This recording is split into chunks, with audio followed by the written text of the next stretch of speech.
വേനലവധി കഴിഞ്ഞ് 9 മക്കൾ ഒന്നിച്ച് സ്കൂളിലേക്ക് പോകാനിറങ്ങുന്ന കാഴ്ചയുടെ സന്തോഷത്തിലാണ് കൊട്ടിയൂരിലെ പോളൂർ സന്തോഷും ഭാര്യ രമ്യയും.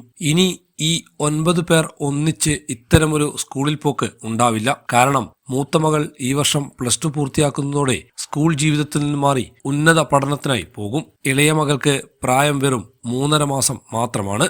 മൂത്ത മകൾ Alfiya Lisabeth Kottiyoor IGM higher secondary സ്കൂളിലാണ് പഠിക്കുന്നത്.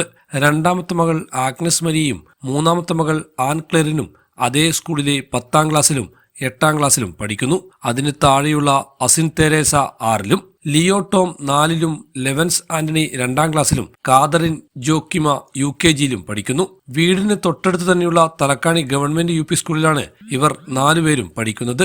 ഇവരുടെ ഇളയ ഇരട്ട സഹോദരിമാരായ ജിയോവാന മരിയയും ജിയന്ന ജോസഫിനെയും അടുത്തുള്ള അങ്കണവാടിയിലും പോകും. കഴിഞ്ഞ 2 മാസമായി താലോലിക്കാനും കൂട്ടിരിക്കാനും ഉണ്ടായിരുന്ന ചേച്ചിമാരും ചേട്ടന്മാരും സ്കൂളിലേക്ക് പോകാൻ ഒരുങ്ങുന്നത് മുതൽ ടാറ്റ പറഞ്ഞ് റോഡിലൂടെ സ്കൂളിലേക്ക് പോകുന്നത് വീടിന്റെ പടി കടന്ന് കൗതുകത്തോടെ നോക്കിയിരിക്കും 3 മാസം മാത്രം പ്രായമുള്ള ഇളയ മകൾ അന്ന റോസിയ.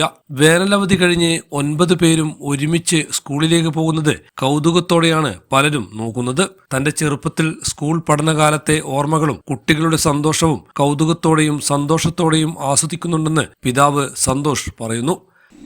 ഈ വർഷമാണ് അവസാനമായിട്ട് ഇപ്പോൾ എല്ലാവരും കൂടെ ഒരുമിച്ച് സ്കൂളിൽ പോകുന്നത്. ഈ വർഷം കഴിയുമ്പോൾ പിന്നെ ഓരോരുത്തർ ഇങ്ങനെ കൊഴിഞ്ഞു പോകാൻ തുടങ്ങും. അപ്പോൾ ഇപ്പം മൂത്തയാൾ +2ലാണുള്ളത്. +2 കഴിഞ്ഞ് അടുത്ത വരുമ്പോഴത്തേക്കും കുഞ്ഞവൾ ഇപ്പം 3.5 മാസമാണ്. അപ്പോൾ അവൾ സ്കൂളിൽ പോകാനായിട്ടാവില്ല. അപ്പോൾ ഈ വർഷമാണ് ഈ 9 പേര് ഒരുമിച്ച് സ്കൂളിലേക്ക് പോകുന്നത്. സ്കൂൾ വിദ്യാഭ്യാസത്തിൻ്റെ ഏറ്റവും ലാസ്റ്റ് സമയമാണ്. എല്ലാവരും കൂടെ സ്കൂളിൽ പോകുന്നതിൻ്റെ ഞങ്ങൾക്ക് ഏറ്റവും സന്തോഷമുള്ളൊരു ദിവസമാണ് ഇന്ന്. കാരണം ഇവരൊരുമിച്ച് ഇങ്ങനെ ഇത്രയും പേര് പോകുമ്പോഴും ഞങ്ങളിൽ തന്നെ ഏറ്റവും വലിയൊരു അഭിമാനമാണ്. മക്കൾ എല്ലാവരെയും പൊതുവിദ്യാഭ്യാസ സ്ഥാപനങ്ങളിൽ മാത്രമാണ് പഠിപ്പിക്കുന്നതെന്നും മികച്ച പഠനമാണ് ലഭിക്കുന്നതെന്നും സന്തോഷ് പറയുന്നു. ഇളയ മോൾ സ്കൂളിൽ പോകാൻ പ്രായമാകുമ്പോഴേക്കും മൂത്തവർ സ്കൂൾ പഠനം കഴിഞ്ഞു പോകും എന്നതിനാൽ ഈ വർഷത്തെ അധ്യയന വർഷം തങ്ങൾക്ക് ഒരുപാട് പ്രത്യേകതകൾ ഉള്ളതാണെന്ന് സന്തോഷ് പറയുന്നു. മലയോരത്തെ നിരവധി വ്യാപാര സ്ഥാപനങ്ങളുടെ ഉടമയാണ് പിതാവായ PJ സന്തോഷ്. സജീവ് നായർ, ഹൈവിഷൻ ന്യൂസ്, കേളകം.